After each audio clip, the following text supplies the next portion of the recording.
So, if you watched the rear-wheel drive versus all-wheel drive shootout, you saw these rear-wheel drive boys get their butts kicked by all-wheel drive.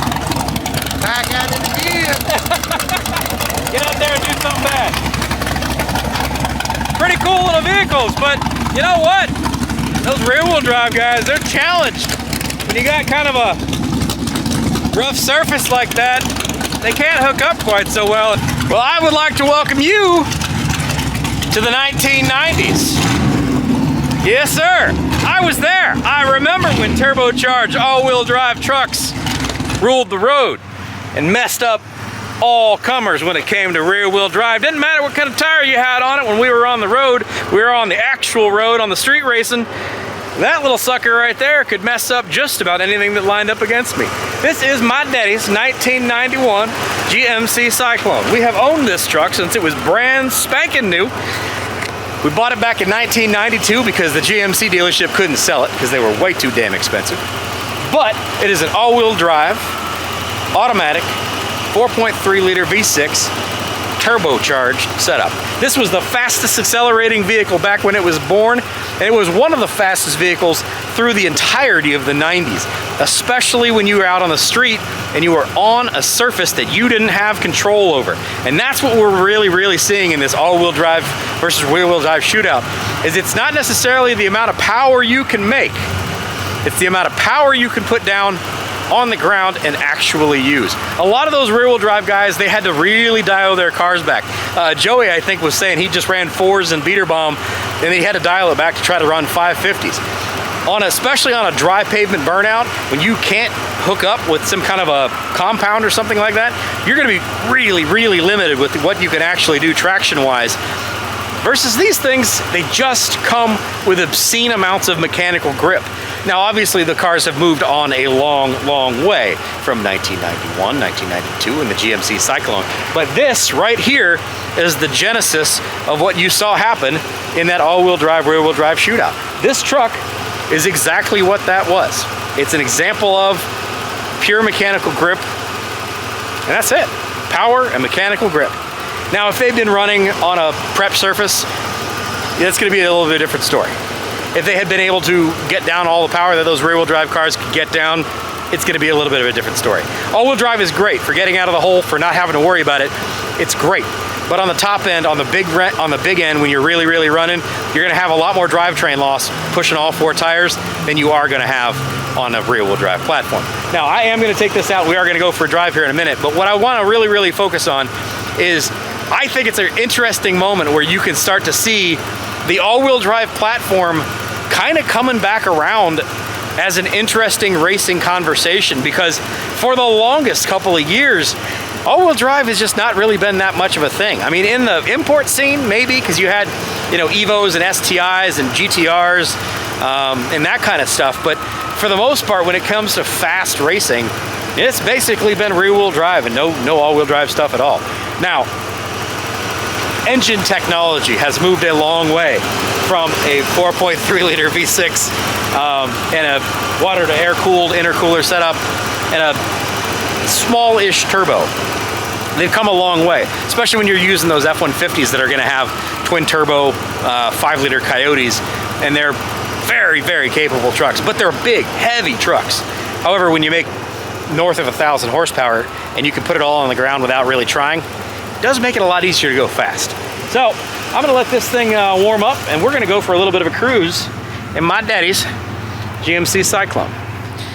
And we aren't going to go real far, because that is only 30,473 miles.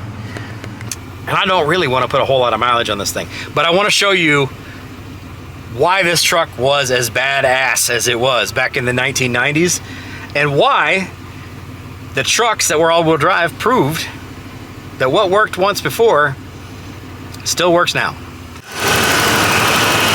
High tech. Back in these days, things have moved on a bit. Before I go anywhere, I do want you to see these tires are 20 years old and dry rotted as hell. Literally 20 years old. And I bet you this surface right here which is about as bad as you can get, I bet you I can even put it in a puddle and not get a tire chirp. You gonna take that bet? By the way, for those who don't know, 40-60 all-wheel drive split. 40% to the front tires, 60% to the rear tires. Doesn't change, just mechanic. Also, please excuse the Junkyard Digs sticker glue that is baked onto my windshield. All right.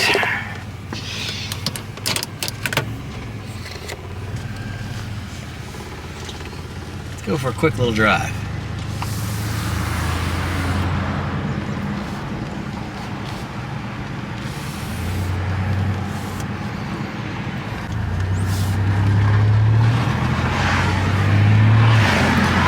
This is a bone stock truck, all original, never been modified, never been down a drag race.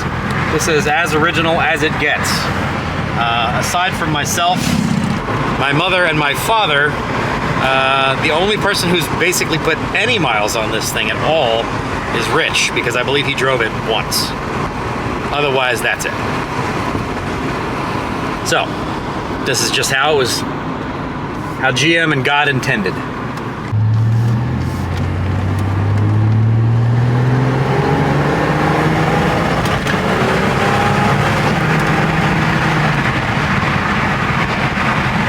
Absolutely zero drama. Let's go over to our little top secret testing facility. All right, there's where we test our positive traction units, make sure they're working correctly. Again, dry rotted tires. This is a blacktop surface. Nowhere near creme de la creme. Got some little pebbles and such on it. But I bet you don't hear any tire noise. And yes, I am going to brake boost this thing.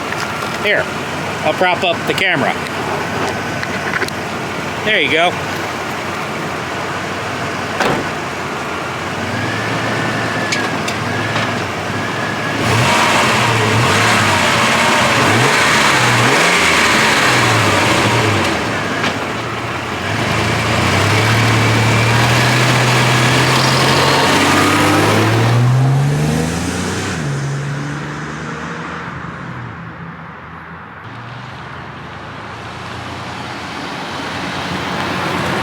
Did you hear anything?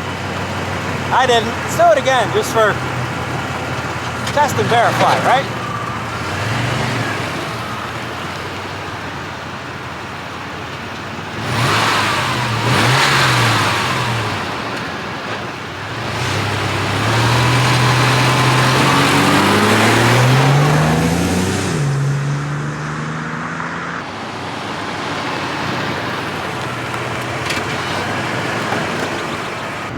Nothing. It comes down to a conversation about mechanical grip. And this little truck can do that all day long, every day, every single pass, without any skill whatsoever. Nothing. 1 foot on the brake, 1 foot on the gas, suck that brake pedal to the ground, sidestep the brake, mash the throttle, and it does it.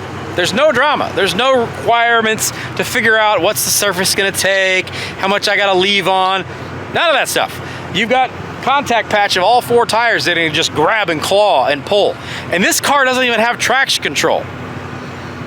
Those modern trucks have traction control. Most of the guys that are in the rear-wheel drive class probably don't have any traction control, or if they did, it's some sort of like an aftermarket-y thing, which doesn't really work nearly as well as the modern stuff does.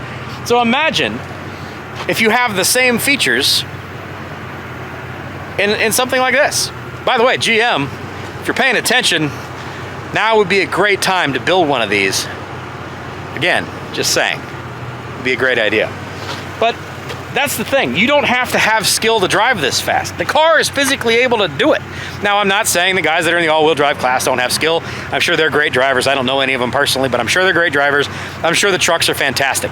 But the mechanical advantage of having all-wheel drive, to be able to grab and claw out of the hole like that, it just makes so much difference. Here, for instance, look at this. This is pebbles all over the place. Let's try it again.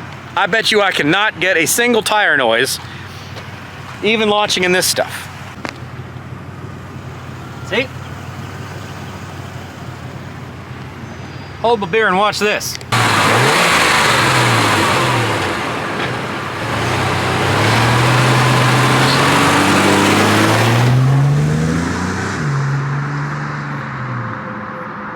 Every single time. It just does it. And that's why these things were amazing. That's why they were the dominant force in the 1990s. On the streets, they were almost unbeatable. Because you got to realize also in the 1990s, we basically didn't have traction control. You didn't drive around in a full-on big tire car on the street. It just wasn't something you did. Nowadays, we've come a long way with that, and you can drive 1,000 horsepower monsters on the street. Back in these days, that wasn't even a thing. But this thing is still no slouch, even the way it is in factory trim as it is.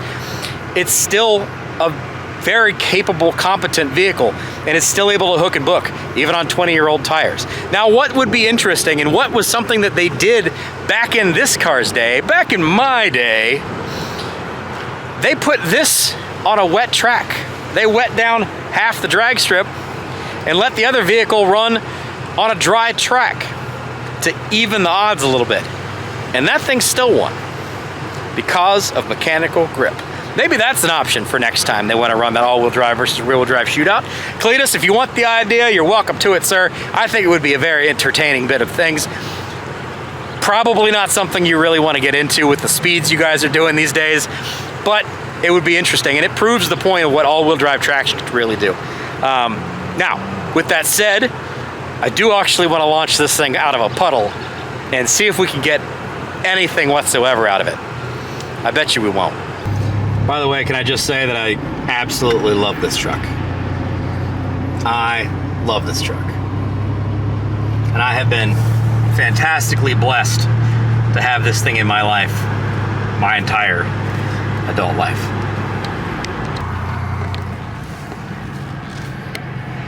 Oh, look. A dead straight strip of road.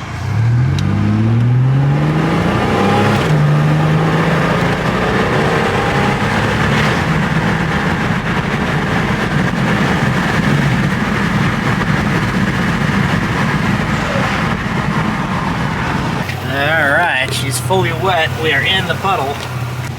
Both tires. Hopefully this doesn't end with an earth-shattering kaboom as I run into my 1970 Le Mans. Probably not the smartest thing I've tried to do, but it's for science, and you guys are interested in seeing it. What do you think? Is it gonna make any tire shake? Is it gonna do a burnout? Is it gonna chirp the tires? What's it gonna do?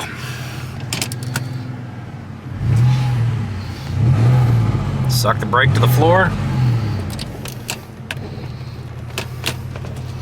Put it in first. Nothing. Ugh, Jesus. Brakes work too. Absolutely nothing. Not a chirp, not a squeak, nothing. And that's the idea. It worked in 1991, it works now. Imagine what you could do with better tech. Now again, if the game was changed a little bit, absolutely. If the guys that would have small tires that had traction compound maybe be able to lay down, oh yeah, would be a big difference.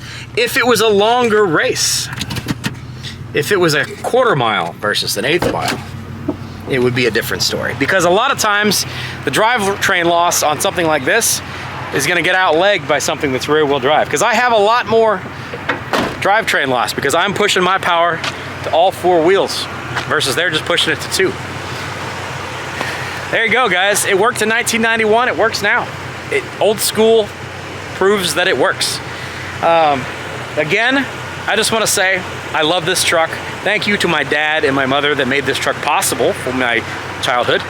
This truck has never actually been down a drag strip before. It has been enjoyed in contests of speed maybe once or twice as I was a youngster and had access to this when I was in high school. And it made for basically what started my addiction to speed and turbocharged vehicles. I can't overstate what this truck has meant to me over my life, and by that, it's never going to be for sale. It's going to be mine until the day that I croak.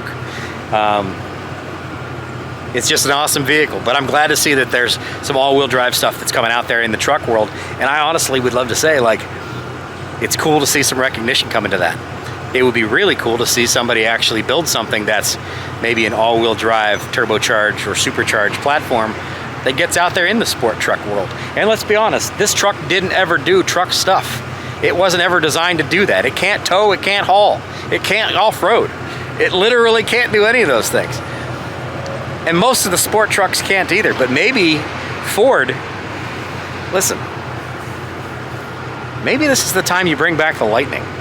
Because you tried to do it once before with the Lightning to try to beat that thing, and it didn't work. It took until the TRX to have a truck that could beat that. Just saying. Twin turbo, 5-liter Coyote, all-wheel drive, standard cab short bed, Lightning, Ford. Get in the game. They're proven there's a platform for this. There's people that are interested in it. Maybe you should build a factory option. Anyways, guys, this is Automotive Adventures with Austin, my own little personal corner of the YouTube internets. What I do in the afternoons, weekends, evenings, working on my own stuff, playing with some of my own toys. When I get a chance, and I bring you guys along. If you're into this kind of thing and you can put it with me and my big bearded self, click on the subscribe button. It'd be great to see you here again. If you've watched videos of mine before, if you've been here before for other stuff, thank you very much for coming back. It's you guys that watch my stuff that helps me be able to do more of my stuff. So thank you guys all so very, very much. I'll see you on the next one. Take care. Bye-bye.